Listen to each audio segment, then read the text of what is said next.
Okie dokie. This is the story of how I thought my neighbor was going to kill me in his apartment. Let's just hop right into it. The story starts like any other in the middle of a pandemic and in a country that is having a social revolution. It was a Friday night in early June 2020.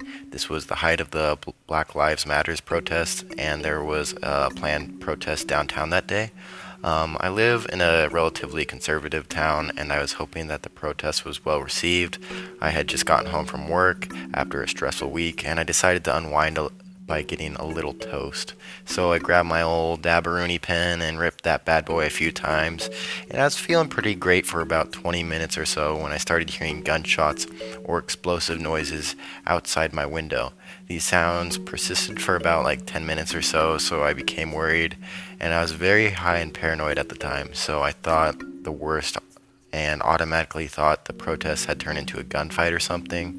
I had to know what the noises were, so I walked outside to the back of my apartment complex and I looked in the direction of the noises, and it turns out it was just fireworks being let off at the fairgrounds for the local high school graduation, so I didn't really have anything to worry about.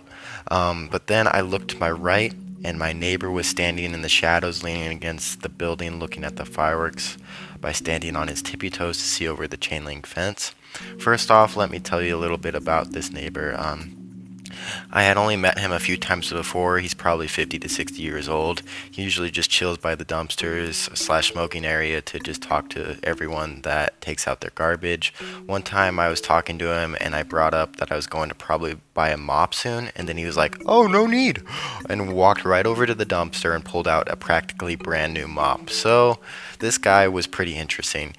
He had the personality type of someone who has done too much acid. Well, anyway, let me get back to the story. So he said, "Hey man, come on over here and watch the fireworks with me." And I was already pretty paranoid at this point, but I was too high to think of an excuse not to join him. Plus, the fireworks show, I mean, I can't turn that down. So I joined him and behind the building and stood on my tippy toes and watched fireworks about 10 minutes until they ended. And then I wanted to head back up to my apartment, but he asked if I wanted to see his tomatoes. I said sure because I was genuinely interested in seeing his tomatoes in my high state. He showed me his refurbished dresser slash planter box with some honestly impressive tomato plants. I was like, "Oh wow, cool tomatoes, man." And then he proceeded to ask me about my astrological sign and when and where I was born exactly. And he got really close to me. And keep in mind, this is at the peak of COVID as well. And I was pretty paranoid.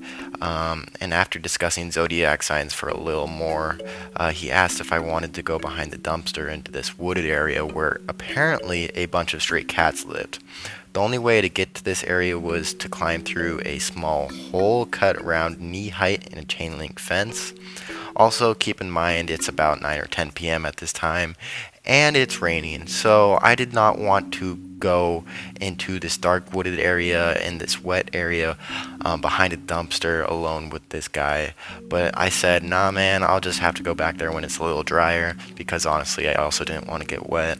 After that, we ended up discussing about how he's an amateur photographer, like he took pictures of wildlife, things of that nature, and apparently he had just had prints made up, and he was like, "Hey man, I gotta get you a signed picture," and I was like, "Oh yeah, sure, I'll get it from you some other time," because I see him at the dumpster a lot, so I could just grab it from him then. But apparently he wasn't talking about later. He was like, "Right now." So he made me. He was like, "Let's go back to my apartment." And at this point, I was in full panic mode. I did not want to go back to his apartment. But yet, my high brain could not think of a single logical excuse as to why I could not go back to his apartment. So I went back to his apartment. He led the way down the hall, so I was thinking, at least he's going to go first so he can't stab me in the back. But then when we got back to his apartment, he unlocked the door, opened it a few inches, stepped back, and said, "Go on in." And this concerned me greatly because I was thinking, the second I step into this dark apartment, I'm going to get stabbed in the back. But so when we go into the apartment, he turns on the lights behind me, and I try to take in my surroundings as quickly as possible just in case I had to make a quick escape. His hallway was lined with posters from classic bands like Phish, Pink Floyd, and Jimi Hendrix. These were authentic posters too, and they're actually pretty neat. I've always admired the artwork on Pink Floyd's albums, so it actually is pretty neat. He first off started showing me these posters and telling me how valuable they were. He was like, "This one's worth $500. This one's worth $600." And then, and if the walls weren't lined with these types of posters, they were lined with old eclectic things such as old-fashioned telephones and crosswalk signs. It was a very, it looked like you're walking into a thrift store almost with the stuff he had on his walls. I noticed that he had also a really nice computer that looked like a nice gaming setup, especially for a guy his age. It was just sitting in the middle of his living room, so I asked, "Hey man, that's a pretty neat gaming setup you got there. What games do you play?" And then he just listed off a bunch of non-multiplayer games, but I didn't think anything of it. So eventually he got to showing me his photography prints, the reason we were actually going back to his apartment, but this was at least like a half hour later, and these prints were good. Like, they looked like they were straight from a National Geographic magazine or something. So they were too good to be true, I think.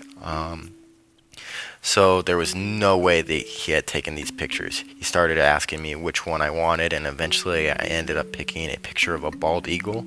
And then he had to sign the picture, and then he grabbed a manila envelope to put it in, and he was like, "Okay, man, now make sure to put this in a safe place and take care of it, because it'll be worth a lot of money when I'm dead." And I thought he was somewhat joking, so I started to chuckle a little bit, but then he did not laugh along with me. And then I realized he was dead serious. So I stopped laughing and I was like, "Yeah, no, for sure. I'll make sure you to hold on to these until you die." And I decided to dig a little deeper into his photography and asked if he tried to sell any of his prints on the internet, such as Facebook or Instagram. And he was like, "No, I don't trust the internet." And while nervously laughing, I asked, "Why not?" And he told me, "Oh, the government performed tests on me a while ago." Not smiling or anything. He was dead serious. So this freaked me out just a little bit. And where these so-called tests related to his personality type, who had too much acid, who knows? Was he one of the CIA's LSD initial test subjects? Who knows? Next, I think we were discussing COVID or something, but my neighbor then said to me, "It won't matter, because we'll be dead soon anyways."